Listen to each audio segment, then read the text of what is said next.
Cepet juga ya.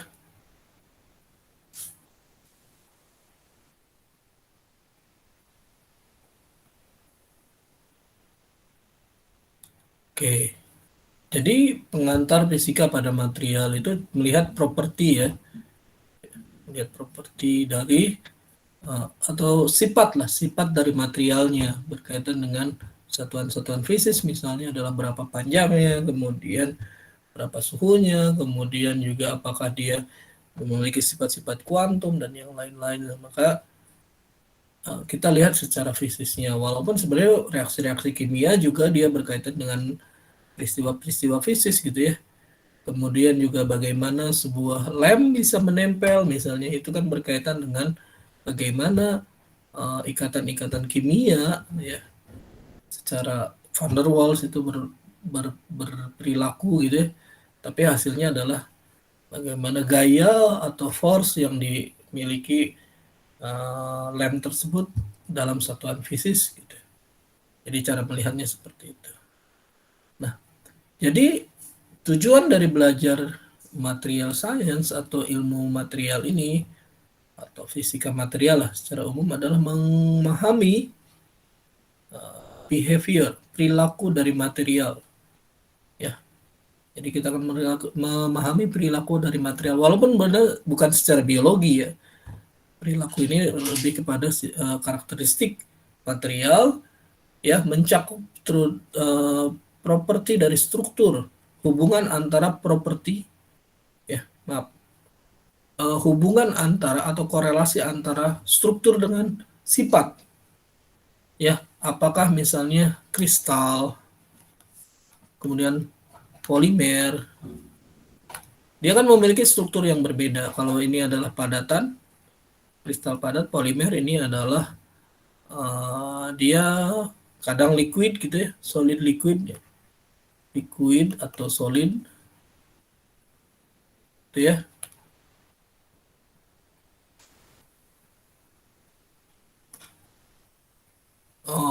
Maka sifat dari kristal dan polimer itu ditentukan oleh struktur gitu ya. Walaupun mungkin kita inginkan ketika kita menginginkan sebuah properti berbeda, maka kita membuat struktur yang berbeda.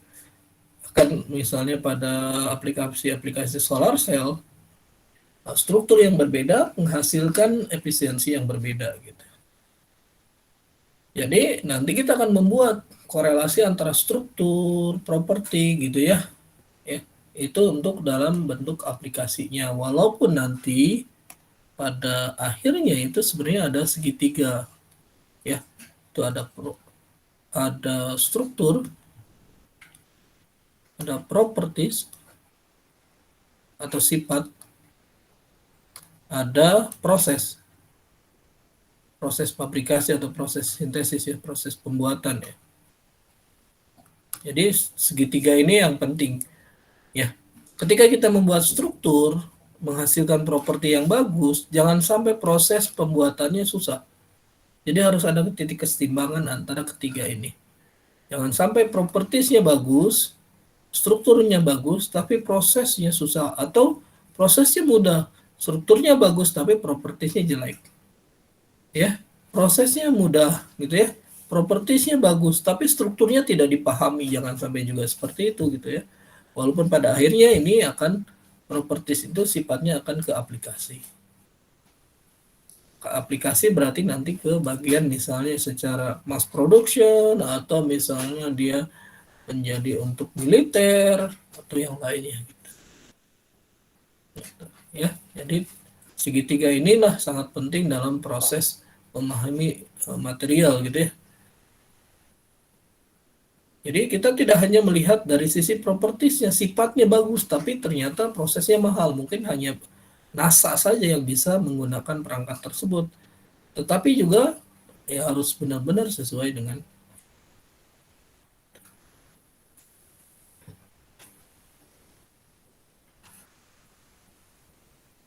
Oke, jadi tujuan atau tujuan dan skop dari kuliah kita adalah kita akan memahami tentang uh, kita akan melihat keilmuan secara material dan engineeringnya secara fundamental ya, secara mendasar terutama ke sifat fisiknya ya. Nah, kalau kita berbicara sifat fisik, sebenarnya batasannya sederhana ya. Yang pertama, kalau misalnya dia terlihat memiliki besaran pokok, ya ada 7 ya, ada 7 besaran pokok gitu, maka dia akan masuk ke dalam sifat fisik tadi. Makanya kalau misalnya nanti bertanya, adakah material yang dapat melihat hal gaib misalnya gitu ya, sementara itu tidak masuk hal fisik, tapi masuknya ke metafisis. Gitu ya. Itu bagian lain dari sains. Kayak apa? Bagian dari ilmu yang kita nggak tahu itu. Jadi sementara kita batasi saja ke sifat fisiknya gitu. Nah, kemudian kita juga akan mempelajari mungkin minimal dengan membaca uh, kumpulan dari beberapa jenis berbeda dari material, baik itu dari strukturnya, baik dari itu dari propertiesnya, strukturnya, bahkan ke imperfection atau kehadiran pengotor, kehadiran cacat gitu ya pada struktur material tersebut. Apakah ada pengaruhnya atau tidak gitu. Jadi kita akan mencoba menjelaskan itu dengan secara singkat ya dan kemudian juga kita akan mencari kemungkinan keuntungan-keuntungan yang akan kita dapatkan dari pengembangan material-material yang telah dilakukan gitu. Bahkan juga kalau bisa kita akan bisa melihat tren masa depan itu akan seperti apa. Ya.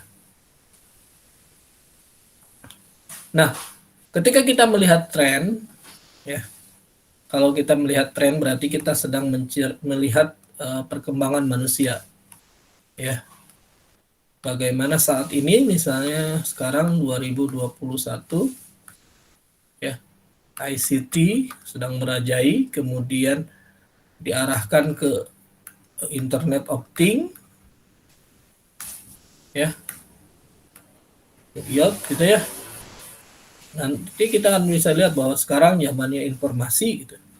Tetapi sebelum itu kita harus bisa melihat bahwa dalam perspektif historis gitu ya, ada banyak pengembangan material-material yang menunjang peradaban. Ya. Saat ini kita misalnya menggunakan pesawat, kemudian alat olahraga, rumah, sepeda, motor, mobil gitu ya. Semuanya berbasis material. Bahkan kalau misalnya kita hidup tanpa material, bagaimana mungkin gitu ya? Apakah mungkin kita bisa berhidup tanpa material? Ya, bahkan orang-orang primitif pun nanti membutuhkan material dalam mempertahankan hidupnya. Gitu. Menggunakan tools-tools sederhana yang berbasis material. Nah, coba kita perhatikan. Ini adalah milestone atau progress milestone dari kehidupan manusia. Yang zaman batu misalnya. Zaman batu itu sekitar 35.000 tahun yang lalu. Artinya dia jauh-jauh ya dari kita sekarang misalnya gitu ya. Kita lihat bahkan sekedar informasi bahwa saat ini produk peradaban manusia tertua ya, produk peradaban ya manusia tertua itu ditemukan di Indonesia, tepatnya di daerah Papua Barat ya, berupa lukisan dari hewan-hewan yang diburu menggunakan tongkat, menggunakan perangkap gitu ya. Dalam artinya berarti manusia dari zaman dulu sekitar 40.000 tahun yang lalu, 40.000 tahun yang lalu, ya, sudah menggunakan perangkap-perangkap, tombak dan yang lainnya untuk menangkap makanan ya, atau mendapatkan makanan. Gitu. Nah, informasi ini didapatkan dari sebuah lukisan di dinding gua, ya, di dinding gua ada lukisan yang ternyata lukisan itu dibuat dari arang, hasil pembakaran, kemudian dari tanah yang terbakar, kemudian digunakan untuk menggambar di dinding, dan ternyata gambar itu terawetkan sampai 40.000 tahun. Ya. Jadi pertama, manusia berkembang untuk mendapatkan makanan, yang kemudian ada estetis manusia menggunakan hasil-hasil kehidupannya atau ada hasil-hasil pencariannya untuk membuat lukisan, dalam tanda kutip waktu itu mungkin tujuannya untuk estetis gitu ya. Tapi ternyata sekarang kita akan tahu bahwa perkembangannya lebih lama daripada manusia-manusia yang ditemukan di zaman dahulu gitu ya. Dan ini sekarang memang rekor ini belum terpecahkan. Dan ini ditemukan tahun 2018 kemarin gitu ya. Gabungan antara Amerika, peneliti Amerika, Australia, dan Indonesia gitu. Nah, yang menarik dari zaman batu adalah bahwa kemampuan berpikir manusia, gitu ya, kemampuan berpikir manusia untuk membuat perangkat-perangkat itu jadi menarik gitu. Ya, awalnya mungkin mereka hanya mematahkan, mengambil yang sudah ada gitu, atau kalau hewan dia yang sudah mati gitu ya, melalui dilempar batu mungkin mati, kemudian tulang-tulangnya patah, dan ternyata tulangnya bisa menembus daging gitu, dan tulang-tulangnya menembus daging itu diambil dan digunakan untuk memotong daging-daging atau memotong mengolah makanan yang gitu. Nah, yang menarik adalah ketika manusia bertahap penggunaan batu, mereka juga ternyata ketika menggunakan batu itu mampu menghasilkan api. Ya, api yang didapatkan dari gesekan antara batu dengan batu flint ya, kan biasa bahasa sederhananya flint dengan besi gitu ya, flint dengan batu yang lain gitu, dan hasilnya adalah percikan api. Itu hasil membakar tumbuhan, dan pembakarannya sangat panas. Jadi ada beberapa bagian tanah yang hasil waktu membakar, apa istilahnya, membuat api unggun lah ya. Dan hasil pembakaran di api unggun, di bagian bawahnya ada tanah yang terbakar dan membentuk lapisan yang keras. Orang mulai membuat, oke, berarti dengan demikian tanah itu bisa dibentuk kemudian dibakar sehingga dia menjadi perangkat-perangkat, bisa jadi tembikar, kemudian perangkat-perangkat apa istilahnya untuk pertanian dan seterusnya. Nah, ketika orang mulai membuat tembikar dengan suhu tinggi, mereka menambah panasnya dengan cara dikasih udara, kemudian mampu melelehkan beberapa bagian pada tanah tersebut, dan akhirnya mereka menemukan bronze atau paduan antara tembaga dengan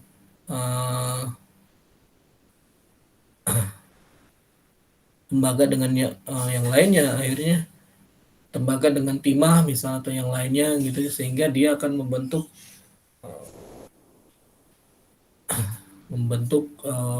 benda-benda yang dapat secara mudah diubah bentuknya gitu. Jadi istilahnya adalah ketika tembaga itu dipanaskan, maka tembaga itu seperti seakan-akan menjadi plastisin, seperti tanah yang tanah liat gitu. Padahal dia adalah suhu tinggi gitu. Nah, orang mulai berpikir, mungkin pada saat itu sekitar 1800 tahun yang lalu, kemudian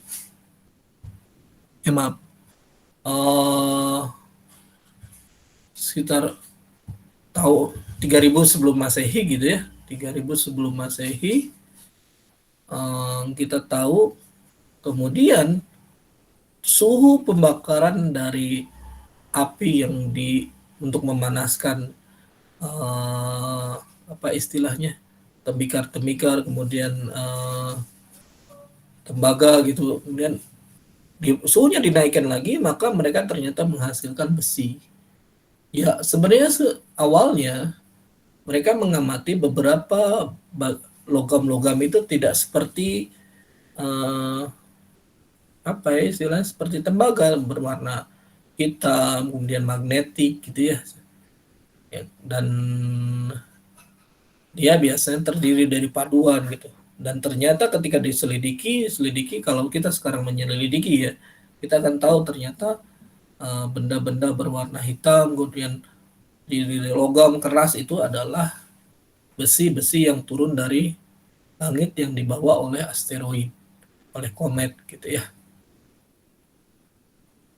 Ya, yang terbakar ketika asteroid itu masuk ke lapisan permukaan bumi, uh, partikel-partikel serpihan-serpihan besar itu dia akan mulai meleleh gitu ya karena panas, kemudian terpanaskan dan termampatkan gitu ya. Ya sekalian juga terlindung dari oksidasi gitu ya karena ada oksigen, dan pada akhirnya dia jatuh ke permukaan bumi dan didapatkan oleh para orang-orang gitu ya zaman tersebut, sehingga mulai setelah zaman besi itu mulailah ada zaman polimer, ada zaman konkret. Konkret itu Portland ya, beton lah ya. Jadi ketika membuat struktur besi gitu ya, kita tahu ternyata struktur besi kalau ditambah semen itu akan lebih kuat, atau struktur semen ditambah besi itu akan lebih kuat. Kemudian era polimer. Era polimer itu era di tahun setelah apa? Setelah Perang Dunia Kedua ya. Ya, sebenarnya bersamaan sih dengan Perang Dunia Kedua, mulai dari 1910-an gitu, di mana karet-karet dari Hindia Belanda membanjiri Eropa ya. Kemudian karet-karet tersebut digunakan untuk ban mobil, kemudian juga peralatan-peralatan rumah tangga, peralatan-peralatan di rumah dan seterusnya, dan sehingga perkembangan ekonominya meningkat. Kemudian setelah pengembangan karet dan besi, orang mulai mencari lagi, adakah benda lain yang dapat digunakan untuk memiliki sifat listrik yang berbeda. Makanya hasilnya adalah transistor yang disusun dari susunan silikon yang didoping oleh boron dan fosfor gitu ya. Hasilnya adalah adanya eranya silikon ya, ditandai dengan adanya transistor Schottky. Nah, kalau nggak salah gini penulisannya, Schottky ya. Nah, transistor sampai hari ini kita rasakan pengembangannya sangat pesat ya, terutama setelah ditemukannya internet ya di tahun 90-an. Maka internet telah memberikan pengaruh yang sangat besar ya. Silikon ini basisnya awalnya adalah untuk komputer ya, komputasi ya. Tapi oleh orang Korea diubah bukan hanya untuk komputasi, tetapi lebih kepada entertainment. Walaupun sebenarnya yang mengusulkannya adalah Steve Jobs ya, dia mengubah komputasi untuk entertainment yang menggunakan di mana peralatan elektronik yang kita gunakan butuh bukan hanya sebagai perangkat untuk komunikasi atau untuk mengerjakan tugas, jadi ada juga sisi entertainmentnya. Makanya K-pop itu sekarang berkembang karena peralatan-peralatan yang di dalam genggaman kita dapat kita gunakan sebagai media entertainment. Basisnya adalah informasi atau ICT. Ya. Nah, kemudian kalau kita melihat perkembangannya, jadi ternyata pengembangan pengembangan dari material itu berbanding kuadratik lah, boleh disebut kuadratik bahkan eksponensial terhadap antara pengembangan ya, tahun pengembangan dan kekuatannya. Mulai dari kayu, kemudian bronze atau kemudian besi, kemudian baja gitu ya, aluminium, komposit, sampai carbon fiber. Di sini berarti ini adalah, kalau aramid itu berarti sebenarnya dia aramid itu kayak rami ya, kayak tali-tali halus gitu, cuma dia kekuatannya tinggi.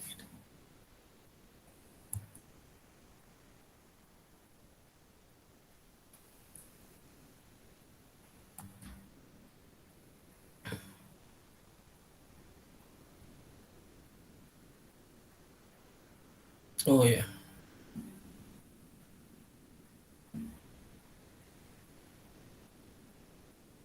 Nah, ini yang menarik Bapak Ibu. Maaf, maaf.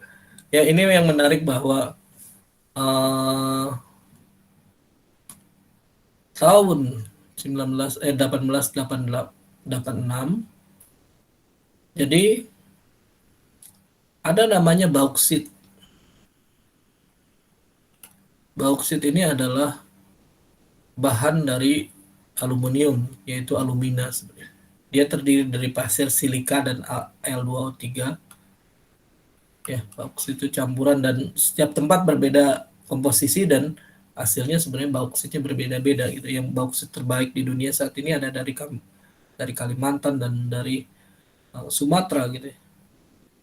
Cara termudahnya adalah proses Hall di mana adanya electrochemical di mana pemberian listrik dan oksigen secara bersamaan, maaf hidrogen secara bersamaan, uh, ada hidrogen gitu ya, dimasukkan ke furnace-nya atau tanurnya sehingga hidrogen dan oksigen akan bereaksi ya pada sekitar 1500.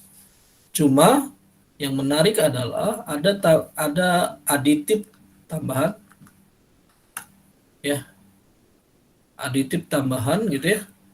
Dia aditif tambahan itu bertujuan untuk menurunkan suhu lelehnya yang tadinya sekitar 1500 derajat Celcius. Ketika ditambah aditif, dia turun menjadi sekitar 700 derajat Celcius. Ya, kalau ditambah dengan aditif ya. Tujuannya adalah untuk menurunkan suhu secara lebih rendah dan didapatkan uh, suhu proses dengan suhu yang rendah, artinya energinya rendah, biayanya menurun, tapi hasilnya berarti lebih bisa cepat terperiksa gitu ya.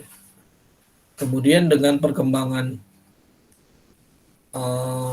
logam yang cukup menarik tahun abad 19 itu mulai terjadi revolusi transportasi. Ya, revolusi transportasi adalah dengan adanya mesin uap, makanya ada sebuah mesin yang menghasilkan energi tinggi. Maka dibuatlah kendaraan dengan berbahan mesin uap.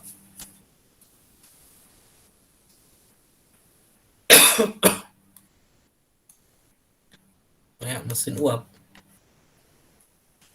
Cuma masalahnya adalah karena energinya besar, kemudian juga perangkat mesin uap itu berat, maka harus ada penopang jalannya untuk mesin uap itu dapat berjalan. Makanya berkembanglah kereta api.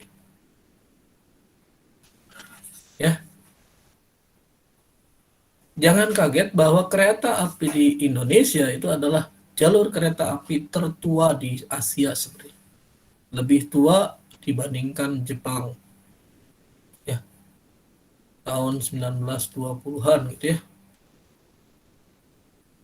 Itu mulai bahkan uh, di Thailand gitu yang dalam tanda kutip memiliki uang yang banyak, bahkan sebelum kemerdekaan sendiri udah banyak uang, mereka memiliki kereta api itu karena penjajahan di tahun 1945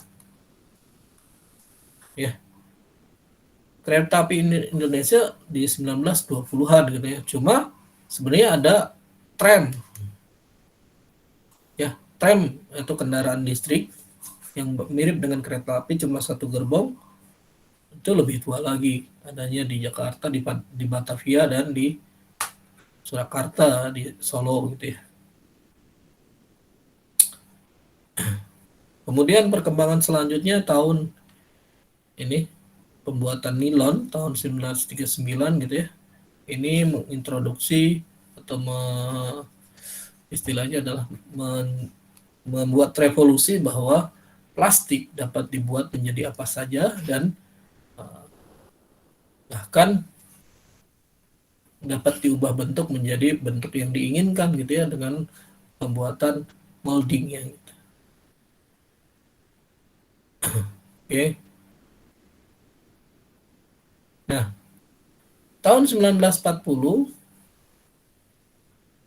ada sebuah revolusi dalam artinya dalam metalurgi di mana orang mulai bisa membuat uh, sebuah alat pemanas yang in situ, yang biasanya tadinya logam itu dimasukkan ke dalam furnace, kemudian dipanaskan, kemudian setelah dipanaskan keluar, kemudian baru dibentuk. Nah, salah satu revolusinya adalah pembuatan RF heating, pemanas RF. Ya, jadi kumparan yang heaternya itu dalam bentuk kumparan, dia diberi arus bolak-balik dengan frekuensi yang cukup tinggi yang sesuai dengan material yang akan dipanaskan. Maka ketika RF ini suhunya lebih tinggi, maka daerah merah ini suhunya akan naik sampai suhu leleh, bahkan suhu di atas suhu apa sintering ya, bahkan sampai suhu leleh, sehingga nanti yang akan didapatkan adalah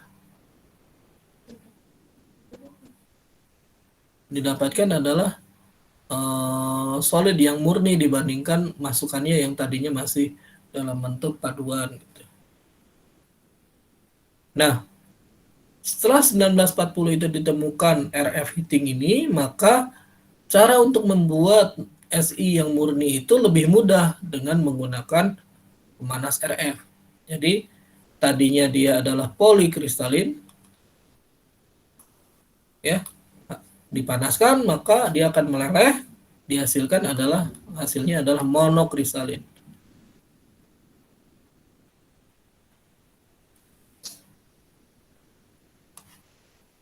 Itu ya. Nah, ini kemudian juga pembuatan SI-nya dapat diperkecil dan kemudian ya intinya miniaturisasi lah ya. Sehingga kemungkinan dapat dibuat transistor yang sehingga dapat dibuat rangkaian transistor yang lebih kecil gitu. Salah satu aplikasi yang lainnya adalah aplikasi untuk solar cell. Ya, karena monokristalin ini termasuk solar cell yang apa istilahnya? Dia mampu memiliki efisiensi tinggi. Ya.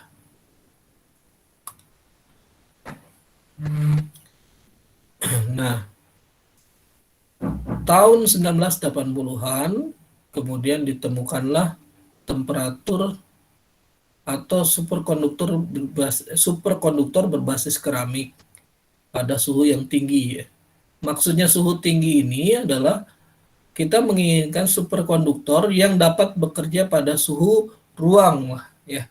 Tinggi itu sebenarnya tidak tinggi-tinggi banget, dia masih di bawah minus 0 derajat Celcius, bahkan di 200-an, bahkan lebih kurang dari 200 Kelvin gitu ya.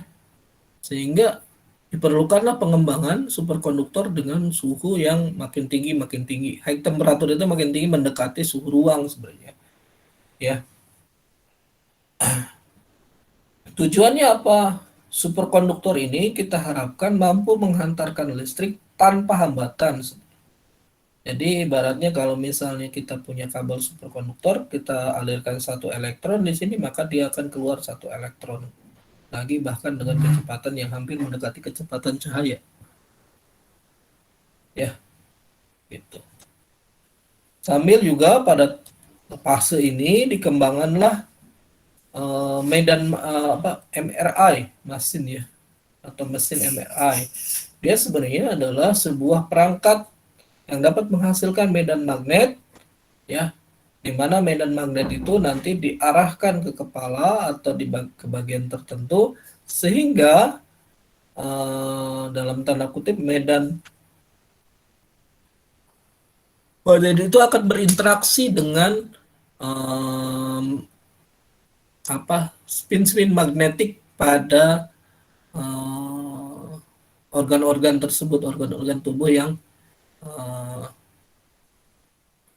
yang akan dideteksi gitu ya, sehingga dia akan menampilkan citra yang seperti yang sebenarnya gitu. Tujuannya untuk melihat secara detail apa saja yang ada di dalam sana dan adakah anomali-anomali yang ada di dalam tersebut ya, pada bagian-bagian yang akan diperiksa gitu. Dia sebenarnya di bagian ininya adalah adanya magnet-magnet yang memberikan pada arah tertentu, kemudian di sensornya juga ada yang lain yang membacanya. Nah, yang menarik sekarang adalah orang mulai berusaha membuat MRI miniatur, MRI mini gitu ya, di mana MRI mini ini ingin digunakan pada pada daerah-daerah yang remote, dalam artinya tidak terjangkau oleh kendaraan atau dalam tanda kutip jauh dari permukiman. Bahkan juga untuk peristiwa-peristiwa yang kayak ya intinya adalah kebencanaan atau misalnya ada penelitian-penelitian yang di daerah gitu dan kejadian-kejadian yang tidak terduga gitu MRI ini. Jadi kalau misalnya kita berkeinginan untuk mengembangkan sesuatu, salah satu yang Bapak rekomendasikan untuk kita kembangkan adalah MRI mini ini. Orang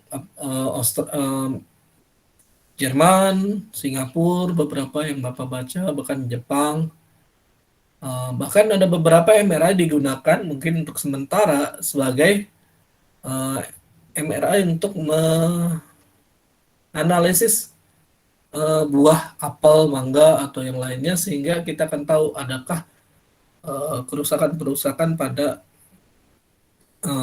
di dalam buah-buahan tersebut bisa gitu. Jadi nanti pada akhirnya dia ada pengolahan citra dan seterusnya.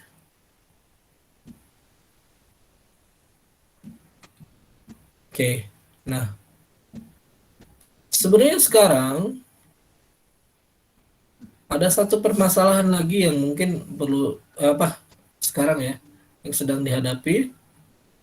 2 tahun kemarin ketika mulai adanya COVID, perusahaan chip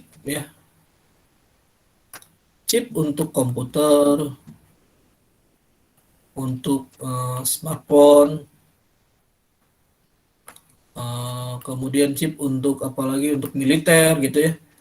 Mereka memangkas produksinya menjadi setengahnya.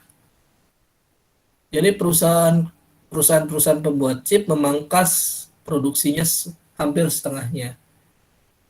Kenapa? Karena ketakutan kalau misalnya COVID ini berkepanjangan dan merusak cash flow mereka.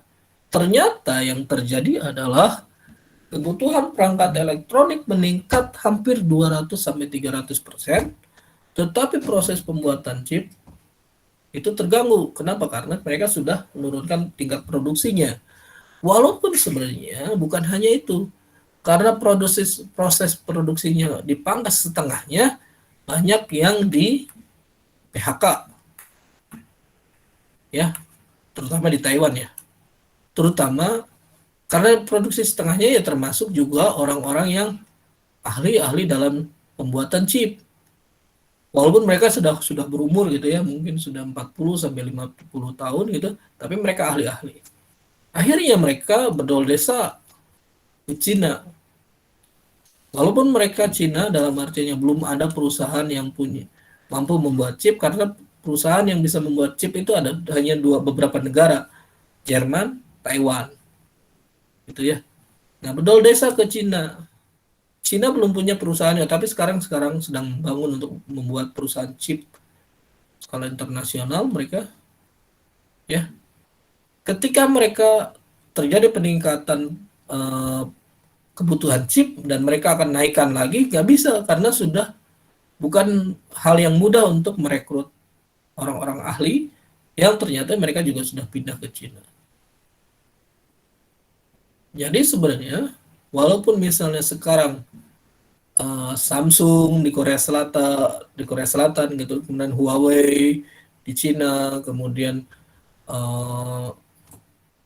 produksi-produksi yang lain gitu ya, negara-negara yang lain memproduksi peralatan elektronik, tapi chipnya itu hanya beberapa perusahaan yang membuat, terutamanya adalah TSMC dari Taiwan. Nah ya, nah saran Bapak kalau misalnya nanti kalian punya kesempatan untuk belajar, belajarlah cara membuat chip elektronik, terutama apa istilahnya, eh, transistor atau chip untuk membuat komputer gitu ya, atau ya intinya untuk aplikasi-aplikasi komputasi, smartphone, mobile gitu ya. Walaupun sekarang mungkin ada telat, tapi intinya tetap kita wajib untuk belajar itu. Tujuannya untuk ya semoga nanti ada kesempatan untuk membangun perusahaan chip dan membuat yang lebih bagus daripada mereka gitu. Siapa tahu gitu. Nah, salah satu strategi yang digunakan oleh Cina ya bedol desa, kemudian membeli peralatan dari Jerman gitu ya, untuk walaupun pembangunannya butuh 1 sampai 3 tahun untuk membuat perusahaan karena mahal banget gitu ya. Nah, ini sekilas ya, Malaysia saat ini mereka bisa mampu memproduksi chip sendiri. Caranya adalah mereka kerjasama menyediakan lahan dan SDM. Jadi mereka tidak punya teknologinya, mereka hanya punya lahan dan SDM. Dan mungkin seperangkat peraturan hukum gitu ya, untuk melindungi perusahaan yang mau menanamkan modal dan membuat pabrik chip di Malaysia. Sekarang ada beberapa perusahaan yang sudah tertarik dan mau membangun perusahaan chip di Malaysia. Masalahnya adalah membangunnya lama gitu ya. Itu dia. Tapi penting buat perlindungan buat negara gitu ya. Gitu. Jadi nanti kalau misalnya kalian jadi politisi yang bisa membangun pabrik chip nanti di Indonesia. Bukan hanya membangun perumahan yang kita sebut sebagai Silicon Valley gitu. Bukan. Tapi ada strategi untuk melindungi negaranya sebenarnya. Kalau hanya membuat perumahan-perumahan gitu ya, yang kasih nama gitu ya, nggak bisa. Ya, jadi nggak ada yang murni misalnya produk dalam negeri, nggak bisa. Kita harus bisa membedol desa pabrik-pabrik yang ada di luar ke kita gitu. Salah satu strategi Malaysia ini bisa kita ikuti strategi Cina gitu. Cuma masalahnya memang di uang. Kalau uangnya nggak ada ya sediakan lahan lah, sediakan SDM dan seperangkat hukum untuk melindungi mereka gitu. Tapi juga yang menarik adalah kalau kita perhatikan sebenarnya karakteristik negara kita sebenarnya adalah orang yang orang yang dengan mudah untuk dalam artian menjadi penjual jasa, membantu orang, kemudian dan yang lain-lain seperti sekarang yang dilakukan oleh Singapura lah. Mereka sebenarnya tidak memproduksi barang-barang, tetapi mereka menyediakan seperangkat hukum, seperangkat peralatan-peralatan dan dalam artiannya pelabuhan yang dapat dijadikan sebagai perantara maklar lah dalam penjualan-penjualan. Nah, kita pun sebenarnya mirip dengan itu. Bagaimana kita dulu mengumpulkan rempah-rempah dari rempah-rempah dari apa Maluku, kemudian Tidore gitu ya, kemudian dari Jawa, Jawa Barat gitu ya. Dan jangan lupa bahwa setengah produksi kopi dunia ya itu dari Indonesia ya, dan setengah produksi Indonesia atau waktu itu mungkin Hindia Belanda ya, setengah produksi dari kopi Hindia Belanda lah waktu itu hanya dari satu kota namanya Cianjur ya. Kita pernah mengalami itu dan saya kira saat ini kita masih berkesempatan untuk membuat sebuah gebrakan baru dalam artiannya kita sebagai produsen bahan ya, bukan bahan ya, produsen agrokultur misalnya, agroindustri ya, kita mengembangkan sebagai produsen agroindustri, kemudian kita tingkatkan kualitasnya ya, misalnya dengan membuat dalam bentuk nano, kemudian kita ubah misalnya dia menjadi ekstrak ya, kemudian kita ya nantinya dalam artian kalau kita jual kopi atau bahan bahan mentah hanya misalnya sekitar $100 gitu ya, tapi ketika kita ekstrak maka dia akan dengan kuantitas yang sama, maka kita akan mendapatkan dengan harga yang lebih mahal gitu ya. Kita tahu kafein itu harga yang sangat mahal gitu ya, bahkan sekarang mereka dicampurkan ke dalam beberapa produk makanan, obat, dan yang lain-lain, termasuk juga punten gitu, narkoba gitu, ditambahkan kafein agar meningkatkan kualitasnya gitu ya. Ya termasuk juga untuk produksi makanan gitu ya, yang memerlukan kafein gitu ya. Beberapa misalnya produksi minuman atau yang lainnya gitu ya, yang memerlukan itu, dan kafein memang saat ini termasuk barang yang langka, yang mahal gitu ya. Tapi kita Indonesia sebagai daerah tropis seharusnya bisa.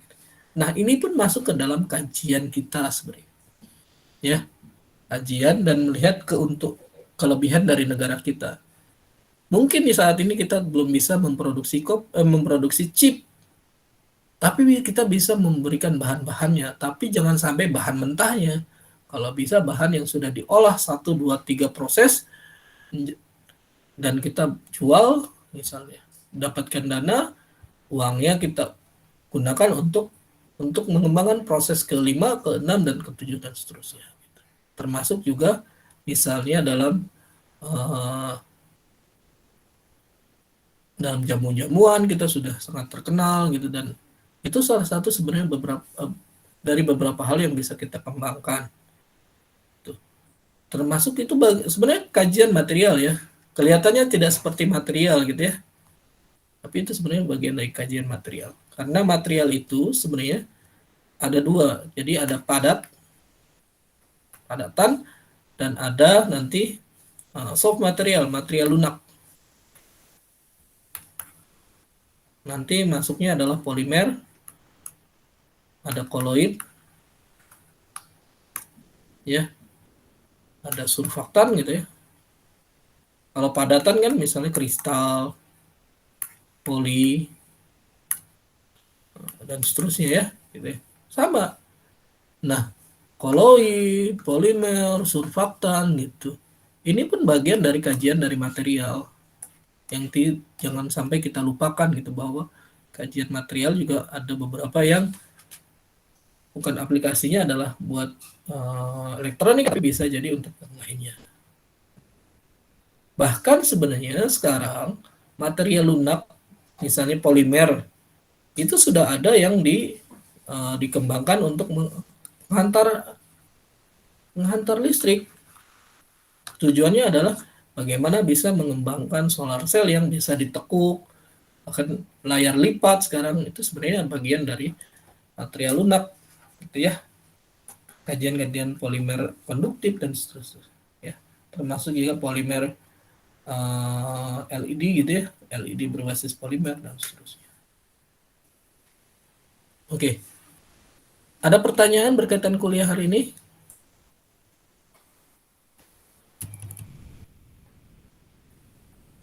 Ada pertanyaan? Pak, Silakan. izin bertanya. Ya, silakan. Kan tadi dibahas tentang chip ya. Nah, itu teh biasanya terbuat dari bahan apa? Terus apakah semua chip yang ada sekarang tuh bahannya sama? Bahan penyusunnya itu sama atau berbeda? Ya, secara umum chip itu adalah kumpulan dari transistor yang jumlahnya jutaan. Ukuran chip saat ini ukurannya rata-rata biasanya sekitar 1 cm sebenarnya kelihatannya ya. Tetapi di dalamnya itu bisa ada jutaan transistor yang memiliki karakteristik masing-masing sebagai uh, intinya adalah sebenarnya mirip dengan uh, bedanya transistor dengan dioda kan kakinya ya ada drain, source dan emitter gitu ya. Nah, secara umum fungsinya sama, cuma komposisi atomiknya berbeda ya.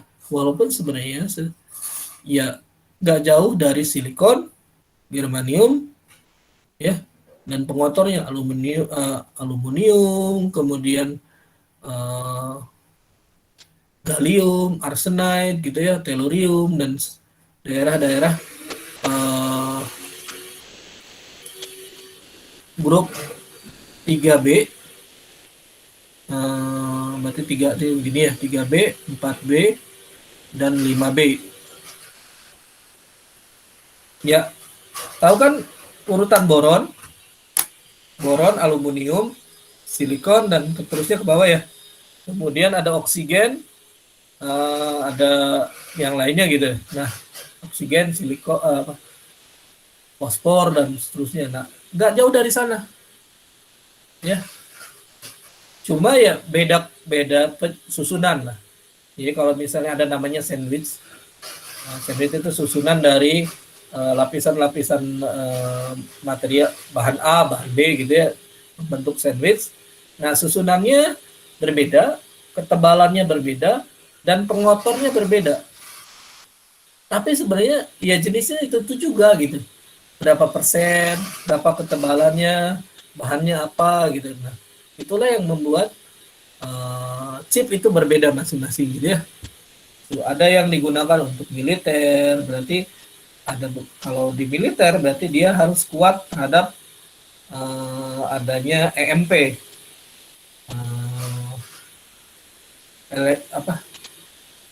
bukan elektrostatik ya, elektromagnetik bom lah istilahnya,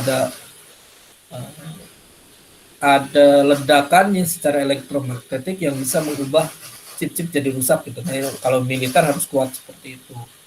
Kemudian juga kalau penggunaan sehari-hari mungkin ada beberapa yang dikecualikan gitu. Ya, secara umum susunan atomnya di kisaran daerah itu ya. Cuma ya paten-paten berkaitan dengan komposisinya apa lapisannya apa saja, komposisinya berapa, yang diisikan itu adalah atom-atom atau partikel nano, itu berbeda-beda mungkinnya setiap ini. Tapi intinya adalah bahannya itu, dan kita semua punya di kita. Sebenarnya yang terbaik mungkin saat ini kita menjadi produsen bahan mentahnya. Dalam tanda kutip bahan mentah itu adalah bahan yang sudah murni. Ya, kita jual misalnya silikonnya silikon yang sudah jadi bentuk murni gitu ya. Kalau misalnya nikel yang sudah jadi nikel, bukan tanah yang berisi nikel itu, atau besi ya besi gitu. Cuma masalahnya adalah untuk pemurnian itu butuh smelter. Sedangkan saat ini sejak tahun 2015 sudah diwajibkan smelter, belum ada satupun yang membuat smelter ada. Tapi ya hasil akhirnya yang nggak sesuai dengan harapan gitu. Harapannya adalah setiap industri logam itu berkembang gitu. Cuma ya, tapi itu bisa kita kembangkan lah sebenarnya secara lab, secara ini. Ya, seperti itu yang bisa Bapak sampaikan. Detailnya Bapak tidak bisa dijelaskan secara lengkap karena banyak sekali yang perlu dijelaskan kalau untuk melihat seperti apa itu transistor dan lain-lain. Mungkin ke depan kita akan ada beberapa materi tentang transistor. Gitu ya. Ada pertanyaan yang lain?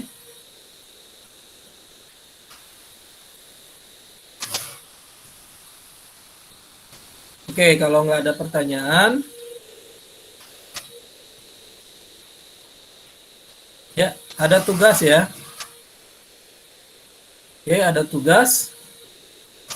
Nah, tugasnya adalah membuat rangkuman materi tentang sejarah perkembangan ilmu, ya intinya adalah perkembangan manusia dalam mengembangkan material seperti yang Bapak jelaskan tadi.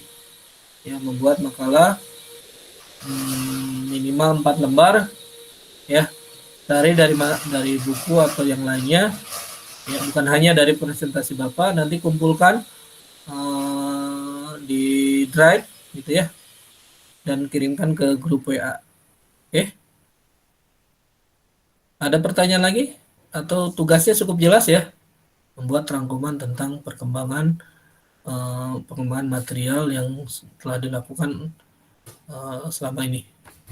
Oke, Mohon maaf Pak, ya silakan Nurul. boleh diulangin nggak Pak ini tugasnya? Ya, Maaf ya, Pak. tugasnya sama seperti materi yang hari ini, berkaitan dengan perkembangan material yang intinya adalah time series pengembangan material ya, mulai dari zaman batu sampai zaman informasi saat ini gitu. Gitu. Baik Pak, terima kasih Pak. Oke, itu ya. Ada lagi pertanyaan? Kalau nggak ada, kita tutup dengan hamdalah. Ya, alhamdulillahirabbil alamin. Ya, assalamualaikum warahmatullahi wabarakatuh.